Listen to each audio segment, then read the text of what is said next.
First contact. The Starship Odyssey hung in orbit around Europa, its sleek hull gleaming in the dim Jovian light. Inside the bridge, Captain Ilara Chen stood with her hands clasped behind her back, dark eyes fixed on the main view screen. The icy surface of Jupiter's moon filled the display, marred by a strange, shimmering distortion that hadn't been there yesterday. Status report, Ilara barked, her voice tight with anticipation. Lieutenant Raj Patel's fingers danced across his console. The anomaly is still growing, Captain. Energy readings are off the charts, but we're not detecting any radiation hazards. Ilara nodded, her short black hair bobbing with emotion. Any response to our hails? Communications officer Lisa Wong shook her head. Nothing, Captain. If there's anyone in there, they're not talking. A tense silence fell over the bridge, broken only by the soft beeps and whirs of equipment. Humanity had dreamed of first contact for centuries, but now that the moment seemed to be at hand, Ilara felt woefully unprepared. The silence shattered as alarms blared. "Captain," Raj shouted, "something's coming through." The distortion on the viewscreen rippled and tore. A sleek, silver craft emerged, its hull adorned with graceful curves and pulsing with an ethereal blue light. It was unlike anything human eyes had ever seen. "It's beautiful," Lisa whispered, voicing the thought on everyone's mind. Ilara steeled herself. "Open a channel, all frequencies. Let's hope they're friendly." Before Lisa could comply, a beam of light erupted from the alien vessel, engulfing the Odyssey. Ilara tensed, expecting the worst, but nothing happened. At least, nothing they could detect. "We're being scanned," Raj reported, his voice a mix of fear and excitement. The light vanished as quickly as it had appeared. For a moment, nothing happened. Then, without warning, Ilara felt a presence in her mind. A voice, distinctly feminine and tinged with an otherworldly resonance, spoke directly into her thoughts. "Greetings, primitives. We are the Zarquin. Your world has finally managed to crawl out of its cradle, it seems." Ilara blinked, struggling to process what was happening.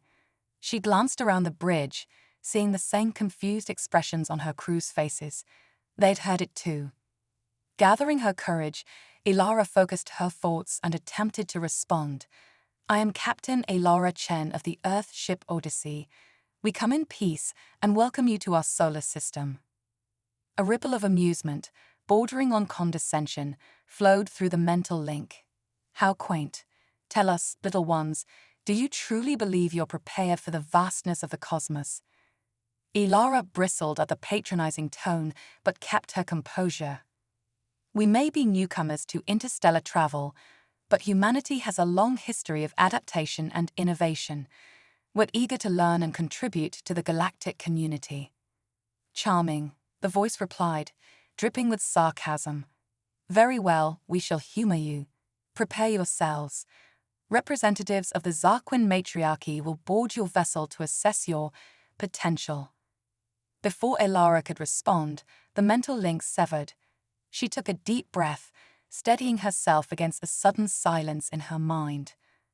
"Orders, Captain," Raj asked, his hand hovering over the weapons controls. Ilara shook her head. "Stand down, Lieutenant. We can't risk hostilities. Prepare a welcome party in the main airlock. I want a security detail present, but weapons holstered. We're making history here, people. Let's not screw it up." As her crew scrambled to obey, Ilara allowed herself a moment of reflection. The aliens' condescension stung, but she couldn't entirely blame them. Humanity had only established its first off-world colonies on Mars and the Moon a few decades ago. Compared to a species capable of casual interstellar travel, they must seem like children. But children grow up, she reminded herself, and humanity had a knack for surprising those who underestimated them. The next hour passed in a blur of activity. Ilara stood at the airlock, flanked by her senior officers and a discreet security team. Her palms were sweaty inside her gloves, but her expression remained calm and professional. With a hiss of equalizing pressure, the airlock cycled open. Ilara's eyes widened as the Zarquin delegation stepped aboard. They were tall, easily 7 feet in height, with slender, graceful bodies that seemed to shimmer with an inner light. Their skin ranged from pale lavender to deep indigo, adorned with intricate, swirling patterns that pulsed gently. But it was their faces that truly captured Ilara's attention. Delicately pointed ears framed features of ethereal beauty, crowned by swept-back crests that resembled stylized hair. All 5 of the aliens were clearly female, or at least appeared female to human eyes. They carried themselves with regal bearing, exuding an aura of power and absolute confidence. The leader, her skin a rich purple and her crest adorned with gleaming jewels, stepped forward. When she spoke, her lips didn't move. Instead, her words resonated directly in the minds of the humans present. "I am High Matriarch Zara of the Zarquin. We have deigned to grace your primitive vessel with our presence. Be honored." Ilara swallowed hard, fighting back a flash of irritation at the alien's haughty tone. She bowed slightly, a gesture of respect without subservience. "We are honored, High Matriarch. I am Captain Ilara Chen. Welcome aboard the Odyssey." Zara's eyes, swirling pools of silver, swept dismissively over the human delegation. "How quaint. You allow your males to serve alongside females. How terribly inefficient."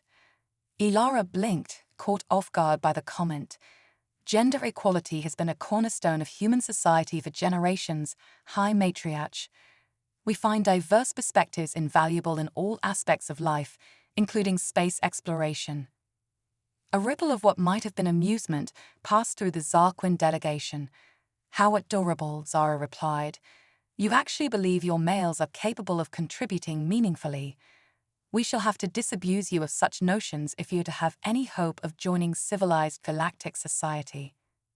Raj stepped forward, his face flushed with barely contained anger. "Now wait just a minute." Ilara raised a hand, cutting him off. "We appreciate your concern, High Matriarch. However, I assure you that every member of my crew, regardless of gender, is highly qualified and essential to our mission." Zara made a dismissive gesture. Yes, your charming little delusions. We shall address them in due time. For now, you will give us a tour of your vessel. We are curious to see how far your species has managed to progress despite its obvious handicaps." Ilara gritted her teeth, but maintained her diplomatic smile. "Of course, High Matriarch. If you'll follow me, we'll begin in the bridge." As they moved through the ship's corridors, Ilara couldn't help but notice the way the Zarquin delegation marveled at even the most mundane human technology. Despite their condescension, there was a glimmer of genuine curiosity in their eyes. "You've managed to harness plasma for propulsion," one of the Zarquin scientists asked, her mental voice tinged with surprise as they passed the engine room.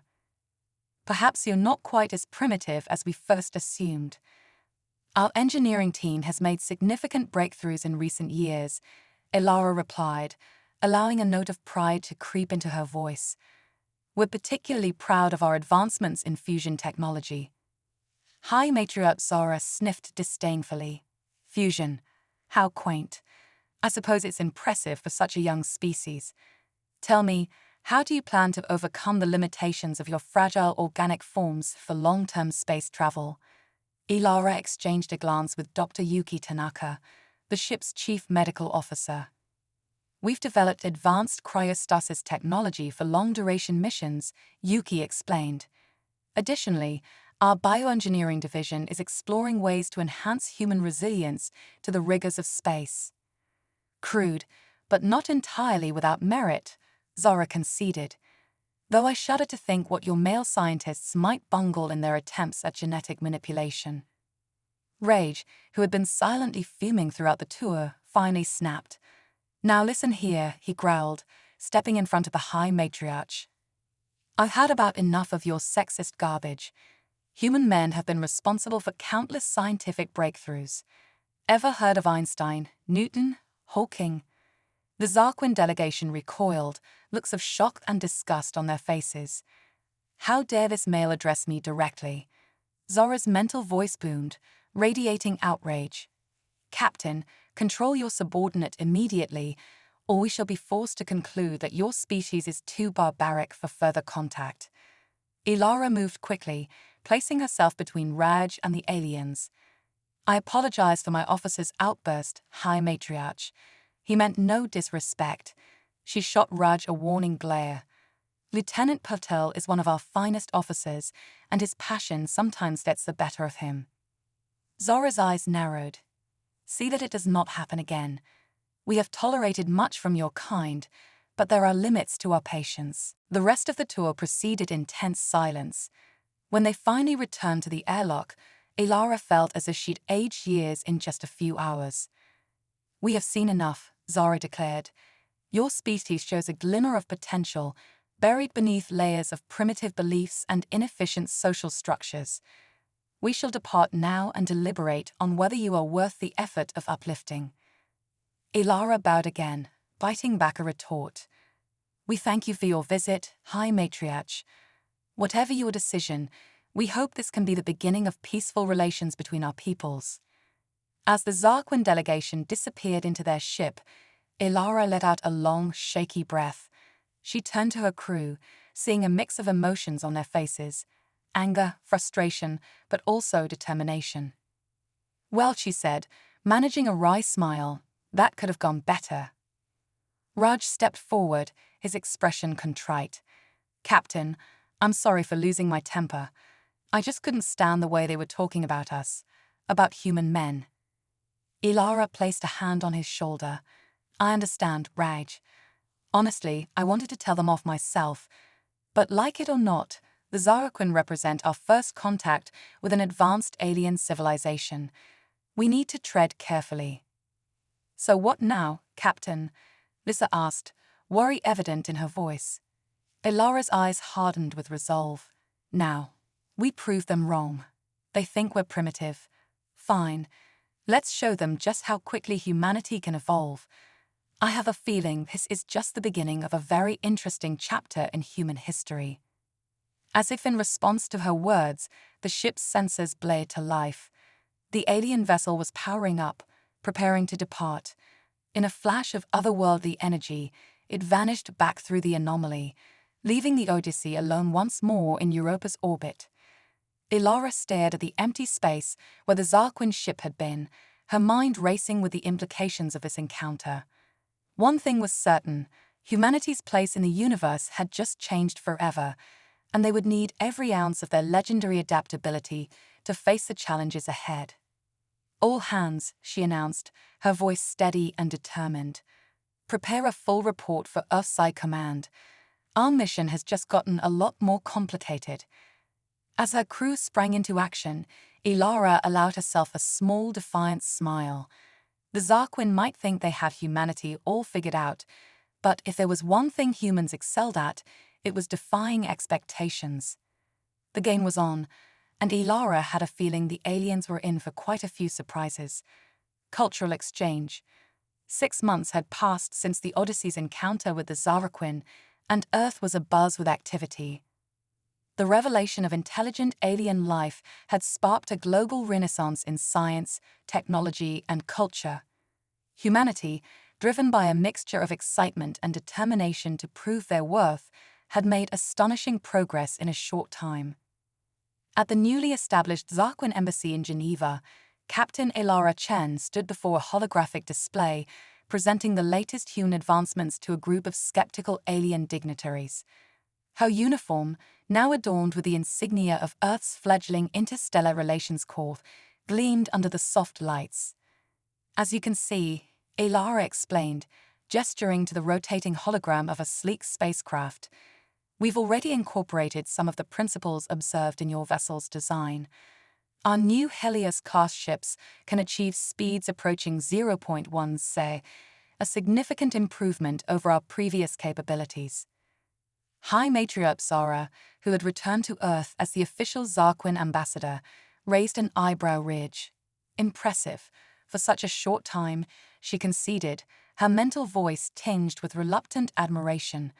Though you are still centuries behind our technology. Ilara smiled diplomatically. We're aware of the gap, High Matriarch, but we're quick learners.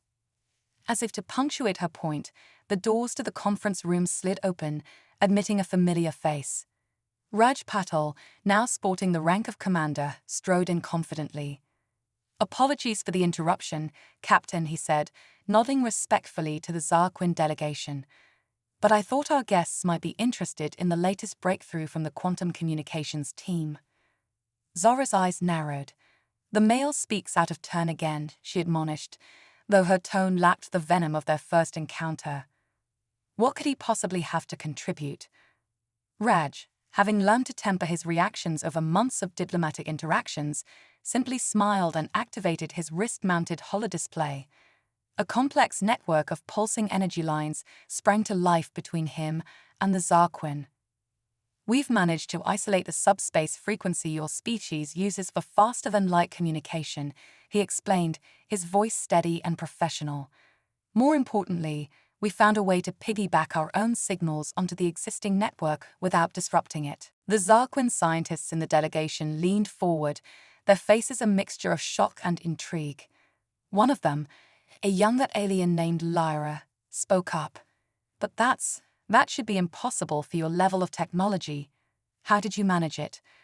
Rave's grin widened. "It was actually a collaborative effort. Dr. Yuki Tanaka from our xenobiology department noticed similarities between the subspace frequencies and certain patterns in human brainwaves during REM sleep. From there, it was a matter of..." As Raj delved into the technical explanation, Ilara watched the Zarquin reactions closely. She saw the moment their condescension began to crack, replaced by genuine interest and, dare she hope, respect. High Matriarch Zora held up a hand, silencing Raj mid-sentence. "Enough. This development requires further investigation. Captain Chen, we request full access to your research data on this project." Ilara nodded. "Of course, High Matriarch. We'll be happy to share our findings in the spirit of scientific cooperation. Perhaps your scientists could work alongside ours to further refine the technology." Zora seemed to wrestle with the idea for a moment before reluctantly agreeing. "Very well. Lyra, you will remain here with a team to assist the humans." As the meeting adjourned, Ilara couldn't help but feel a surge of pride. It was a small victory, but a significant one. The Zarquin were beginning to see that humans, both men and women, had valuable contributions to make. Over the next few weeks, the collaborative project on quantum communications became a hotbed of cultural exchange. Human and Zarquin scientists worked side by side, learning from each other's strengths and methodologies. Dr. Yuki Tanaka found herself becoming fast friends with Lyra, the young Zarquin scientist. They spent long hours discussing the intersections of biology and physics, often losing track of time in their shared enthusiasm. One evening, as they took a break from their work, Lyra's curiosity got the better of her. "Yuki," she began, her mental voice tinged with hesitation, "I hope you don't find this offensive, but how do you tolerate working so closely with males? Doesn't their presence hinder your cognitive functions?" Yuki laughed, a warm, genuine sound that seemed to surprise Lyra. "Not at all. Some of my best colleagues and friends are men. Take Raj, for example.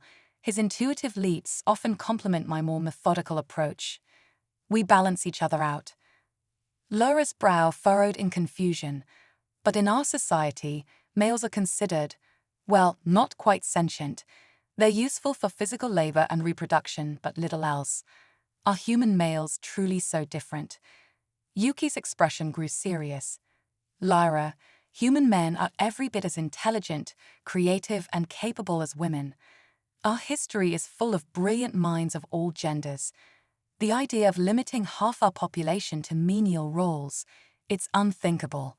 We'd be denying ourselves so much potential." As Lyra pondered this, a commotion from the lab next door drew their attention. They rushed over to find Raj and a male Zarquin technician, a rarity in the delegation, hunched over a console, excitedly discussing something in rapid-fire technical jargon. "We've done it," Raj exclaimed as Yuki and Lyra entered. We've managed to boost the signal strength by 300% without increasing power consumption. The male Zaraquin, Vex, nodded enthusiastically. It was Commander Purtell's idea to recalibrate the phase variance. I simply assisted with the implementation. Lyra stared in shock. It was the first time she'd ever heard a male of her species speak so articulately, let alone contribute to a complex scientific discussion. Yuki smiled, placing a hand on Lyra's shoulder.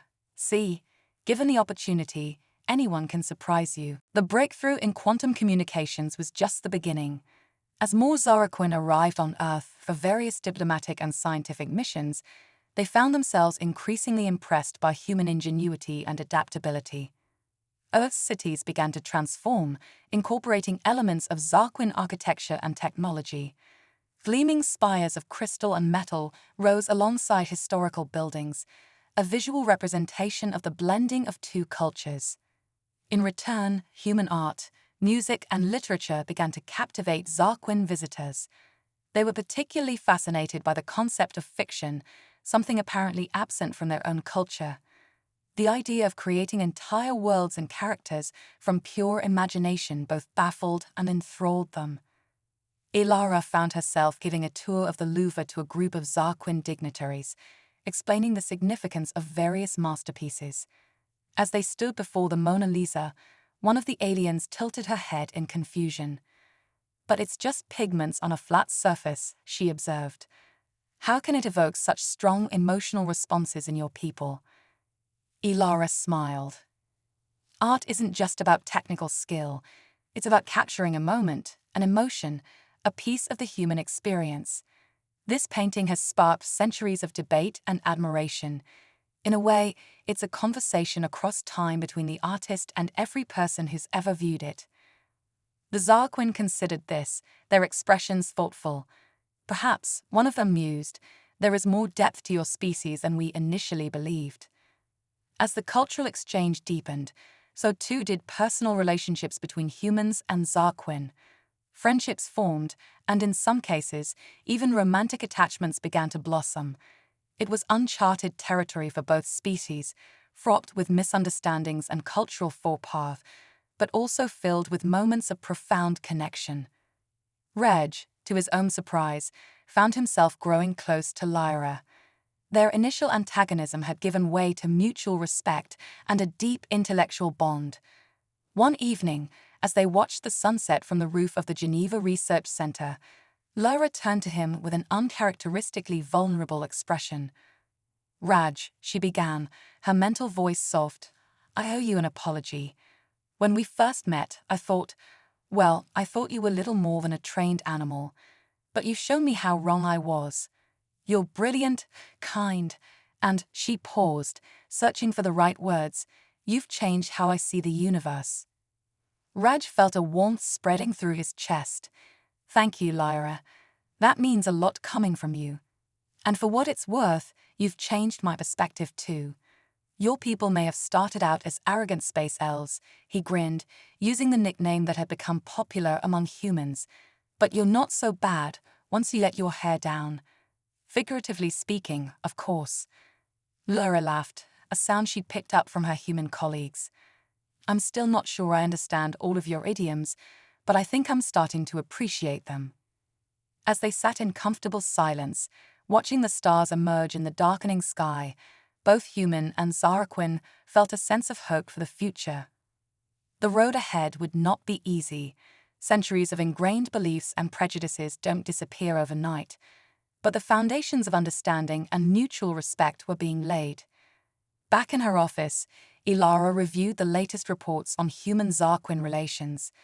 The progress they'd made in just 6 months was astounding, but she knew they couldn't become complacent. The galaxy was vast, and the Zaraquin were just one of many species humanity might encounter. A message flashed on her screen, a priority communication from the Deep Space Monitoring Station on Mars. Ilara's brow furrowed as she read the contents, her heart rate quickening. Computer, she said, her voice tight with urgency, contact High Matriarch Zara immediately. We may have a situation. As she waited for the connection, Ilara stared out her window at the bustling streets below, where humans and Zarquin now walked side by side. Whatever was coming, she hoped the bonds they forged would be strong enough to weather the storm. The game of galactic politics was about to enter a new phase, and humanity would need every ounce of their newfound alliance to face what lay ahead. Growing tensions. The holographic display in the United Earth Council chamber flickered to life, revealing a star map of the local galactic arm. Red markers pulsed ominously at the edge of explored space. Ilara Chen, now Admiral of Earth's fledgling interstellar fleet, stood before the assembled human and Zarquin leaders. Her face was grim as she began her briefing. Ladies and gentlemen, honored Zarquin delegates, we've detected multiple quantum wavefront disturbances in the Theta sector. Based on the patterns, we believe a large fleet is mobilizing. High Matriarch Zara leaned forward, her silver eyes narrowing. The Krelthar Dominion, she said, a mental voice tinged with dread. They've been unusually quiet these past cycles. We should have known they were planning something. Murmurs of concern rippled through the chamber.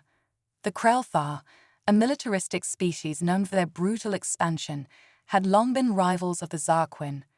Until now, they had shown little interest in the newly discovered human civilization. What are their capabilities? Asked the human Secretary of Defense, her voice tense. Zora's expression darkened. Formidable. Their biomechanical warships are a match for our own fleet, and they show no mercy to lesser species. Ilara nodded grimly, which is why we need to present a united front. Humanity may be new to the galactic stage, but we've made significant advancements thanks to our collaboration with the Zarquin. Together, we stand a chance. As the meeting adjourned, with plans set in motion for a joint defense strategy, Ilara couldn't help but notice the troubled expression on Zara's face. High Matriarch, she said softly, approaching the alien leader. Is there something you're not telling us? Zara hesitated, an internal struggle visible in her eyes. Finally, she spoke, her mental voice barely above a whisper. The Krelthar threat is real, Admiral, but it may not be our only problem. There's unrest among my people. Ilara's brow furrowed. Unrest. I thought the cultural exchange was going well. Too well, in the eyes of some, Zara replied. A faction has formed back on the homeworld. They believe our contact with humanity is corrupting our society. They call themselves the purists. The implications hit Ilara like a physical blow. They want to sever ties with Earth. Zara nodded solemnly. At best. At worst, they advocate for more drastic measures to protect our way of life. As news of the Krelthar threat spread, tensions that had been simmering beneath the surface of human-Zarquin relations began to boil over. On Earth, protests erupted outside Zarquin embassies. Some humans, fearful of being dragged into an interstellar war, demanded an end to the alliance. Others argued passionately for solidarity with their new alien friends. Meanwhile, on the Zarquin homeworld of Zarkara, the purist movement gained momentum. Led by the charismatic matriarch Vila, they preached a return to traditional values and isolation from corrupting human influence. Raj found himself in the thick of it, having been assigned as a liaison to the Zarquin Science Ministry. As he walked through the crystalline corridors of the ministry building, he could feel the stares and whispers following him. Raj. A familiar voice called out. He turned to see Lyra hurrying towards him, her face etched with worry. I'm so glad I caught you. Things are tense. Some of my colleagues are talking about severing all ties with the human research teams. Rage's heart sank. But we've made so much progress together. Surely they can see the benefits of our collaboration. Lyra shook her head, her crest drooping slightly. It's not about logic anymore. The purists are playing on fear and nostalgia. They're painting humans as a threat to our entire way of life. As if to punctuate her point, a group of Zarquin scientists walked past, shooting hostile glares at Raj. One of them muttered loudly, "Look at that male, strutting around like he belongs here. In the old days, we knew how to keep them in their place." Reg clenched his fists but kept his cool. "I see what you mean," he said quietly to Lyra. "But we can't give up. There's too much at stake." Back on Earth, Ilara found herself mediating an increasingly heated debate in the United Earth Council. The chamber was divided, with some representatives arguing for increased military spending to face the Krell-Far threat, while others pushed for diplomatic solutions. "We can't abandon the Zarquin now," Ilara argued passionately. "Not only would it be morally wrong, but it would leave us vulnerable when the Krell-Far turn their attention to Earth, and make no mistake they will." A counselor from the Pacific Federation stood, his face flushed with anger. "And what about the purists? Are we supposed to send our sons and daughters to die for aliens who might stab us in the back?" Before Ilara could respond, the chamber doors burst open. Dr. Yuki Tanaka rushed in, out of breath and clutching a datapad. "Admiral, counselors, forgive the interruption, but you need to see this immediately." The main holographic display flickered to life, showing a newsfeed from Zarkara. The scene was one of chaos. Thousands of Zarquin marching through the streets, carrying signs with anti-human slogans. At the head of the crowd stood Matriarch Vila, her voice booming over the tumult. "Sisters, we have allowed the humans to infect our society for too long. Their primitive notions of equality threaten the very foundations of our civilization. We must purge this corruption before it's too late." The crowd roared its approval. Suddenly, the camera panned to show a group of human diplomats being rushed to safety as projectiles flew through the air. Ilara's blood ran cold. She turned to the council, her voice steady but urgent. "This is what the Krell-Far want, to divide us. We can't let fear and prejudice destroy everything we've built. We need to reach out to the moderate Zarquin to show them that our alliance makes both our species stronger." As the council debated, Ilara's mind raced. She knew that somewhere on Zarkara, Raj, and other human liaisons were in danger. She had to find a way to defuse the situation before it spiraled completely out of control. Meanwhile, on the fringes of Zarquin space, a Krell-Far scout ship watched the unfolding events with cold calculation. Its commander, a towering insectoid creature, chittered with satisfaction. "The plan proceeds as expected," it communicated to its brood. "The humans and Zarquin tear themselves apart while we gather our strength. Soon, both species will be ripe for conquest." As the scout ship slipped back into the darkness of space, the galaxy stood on the brink of chaos. The fledgling alliance between humans and Zarquin faced its greatest test, with the fate of both species hanging in the balance. Ilara stared out at the stars from the observation deck of Earth's orbital defense station. She knew that the next few days would be crucial. Somehow, she had to find a way to bridge the growing divide, to remind both humans and Zarquin of what they could accomplish together. As if in response to her thoughts, her communicator chimed. It was a message from Raj, transmitted via the quantum network they developed together. "Admiral," his voice crackled, tense but determined. "Things are deteriorating fast here, but Lyra and I have an idea. It's risky, but it might be our best shot at turning the tide. We'll need your help." Ilara listened intently, a spark of hope kindling in her chest. It was a long shot, but in her experience, those were the kind of odds at which humanity excelled. As she rushed to put Raida's plan into motion, Ilara allowed herself a grim smile. The purists and the Krell-Far were about to learn a valuable lesson. Never underestimate the human capacity for ingenuity, especially when backed into a corner. The next phase of this interstellar drama was about to unfold, and Ilara was determined to ensure that both humanity and their Zarquin allies would emerge stronger for it. Crisis and collaboration. The plan was audacious, perhaps even foolhardy, but as Ilara Chen often said, desperate times call for desperate measures. And times were indeed desperate. On Zarkara, Raj and Lyra had gone into hiding, working feverishly from a secret location to implement their strategy. They had assembled a diverse team of human and Zarquin dissidents, all united in their belief that the alliance was worth saving. "Are you sure this will work?"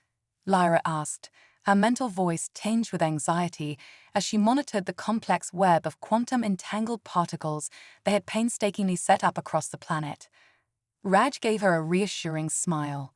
"It has to. If we can't change hearts and minds, we're all doomed anyway." Their plan was both simple and incredibly complex. Using the quantum communication network they had developed, they would broadcast a series of experiences directly into the minds of both humans and Zarquins simultaneously. Not just images or sounds, but full sensory and emotional data, allowing each species to literally walk in the other's shoes. Back on Earth, Ilara was coordinating her part of the operation. She stood in a heavily guarded broadcast center, surrounded by banks of advanced computers and transmission arrays. "All stations report ready, Admiral," her communications officer announced. Ilara took a deep breath. "Then let's make history. Again, initiate protocol empathy." Across Earth and Zarkara, billions of minds suddenly found themselves thrust into alien experiences. Humans felt the soaring pride of Zarquin matriarchs as they guided their society to greatness, but also the stifling pressure of rigid traditions. Zarquin experienced the chaotic beauty of human creativity, the thrill of individual achievement, and the strength found in diversity. But it wasn't all positive. Both species also shared their darkest moments, human wars and atrocities, Zarquin oppression of their males and dissenters.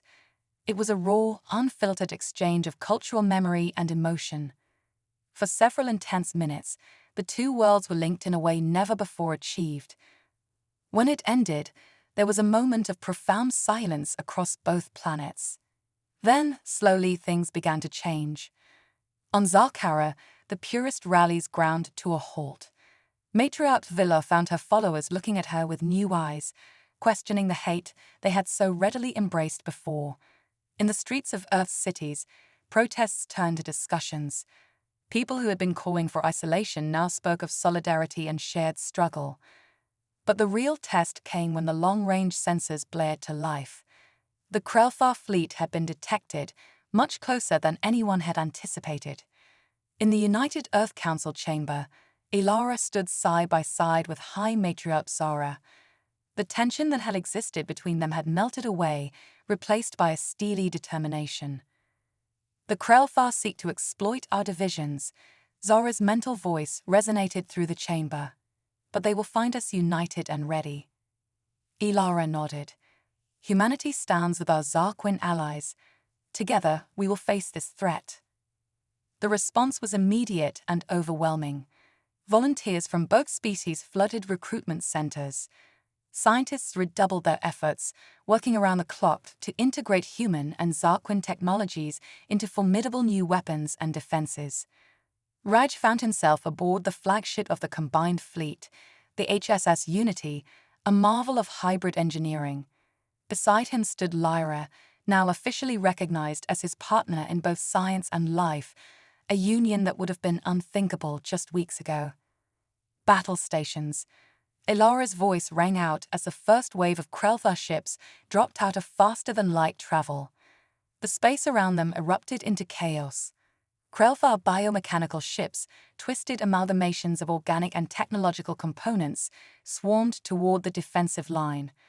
"They're targeting our quantum communication relays," Raj reported, his fingers flying over the tactical display. "They're trying to disrupt our coordination." Ilara's eyes narrowed. "Not on my watch." "Lyra, can you reroute the network through the backup nodes?" The Zarquin scientist nodded, her mental voice steady despite the chaos. "Already on it, Admiral. Raj, I'll need your help to recalibrate the phase variance." As the battle raged, it became clear that the Krelfar had underestimated their opponents. Where they expected to find a fractured, easy target, they instead faced a unified force fighting with near-perfect synchronization.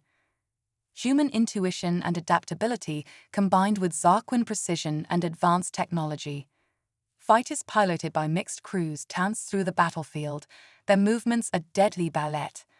On larger ships, human and Zarquin officers worked in seamless harmony, anticipating each other's needs almost before they arose. But the Krelthar were not easily defeated. Wave after wave of their ships pressed the attack, their hive-mind coordination allowing them to adapt quickly to new tactics. Admiral, Ray's voice cut through the din of battle. I'm detecting a massive energy buildup in the Krelthar flagship. I think they're preparing to use some kind of superweapon. Ilara's mind raced. They couldn't withstand another assault of that magnitude. Then an idea struck her. Lyra, the quantum network, can we use it to transmit more than just communication data? The Zarquin's eyes widened as she grasped Ilara's intent. Theoretically, yes, but the amount of energy required would be enormous. And potentially fatal to the sender, Raj added grimly, understanding dawning on his face. Ilara nodded sullenly. I know, but if it works, we can end this war right now. She turned to face her crew, human and Zarquin alike. It's been an honor serving with all of you. Lyra, Raj, make it happen. Before anyone could protest, Ilara strode purposefully toward the quantum transmission array. As Rage and Lyra worked feverishly to reconfigure the system, she placed her hands on the interface panels. For Earth, for Zarkara, for our future, she whispered. The ship's energy reserves poured into the array, channeled through Ilara's body and mind. She felt herself stretching, expanding, her consciousness racing along quantum pathways directly into the heart of the Krelthar fleet. For a moment that seemed to last an eternity, Ilara Chen touched the alien hive mind. She poured into it every memory, every emotion, every shred of humanity and Zarquin unity she could muster. The fear, the hope, the love, the determination to forge a better future, all of it crashed into the Krelthar collective consciousness like a tsunami. On the bridge of the Unity, alarms blared as Ilara's life signs fluctuated wildly. Rage and Lyra worked desperately to stabilize the connection, tears streaming down their faces as they watched their friend and leader sacrifice herself for both their species. Then, as suddenly as it began, it was over. Ilara collapsed to the deck, her body smoking slightly from the energy discharge. But on the view screen, an astounding sight unfolded. The Krelthar fleet had stopped firing. Ship after ship powered down their weapons, drifting aimlessly in space. The superweapon charging sequence aborted mid-cycle. What happened? Rage asked, cradling Ilara's unconscious form. Lyra's mental voice was filled with awe. She showed them who we are. All of us, she made them understand. As medical teams rushed to attend to Ilara, a transmission came through from the Krelthar flagship. The insectoid commander's chittering voice had lost its aggressive edge, replaced by something almost like wonder. We see now, it said haltingly, the strength in your diversity, the power of your unity. We wish to learn. As the message ended, a cheer went up across the combined fleet. Against all odds, they had not only survived but potentially gained a new ally in the process. Raj looked down at Ilara's pale face, then up at Lyra. Think she'll be upset she missed the end of her own battle. Lyra's mental laughter was tinged with relief and lingering concern. Knowing her, she'll probably demand a full report the moment she wakes up. As medical teams stabilized Ilara for emergency treatment, the rest of the fleet began the monumental task of securing the area and initiating communication with the now docile Krelthar ships. The crisis had been averted, but the real work of building a lasting peace was just beginning. Yet as Raj watched humans, Zarquin, and even a few curious Krelthar working side by side to coordinate rescue efforts, he felt a surge of hope. The galaxy had changed forever, and the age of isolation was over. Whatever challenges lay ahead, they would face them together, united in their beautiful, chaotic diversity.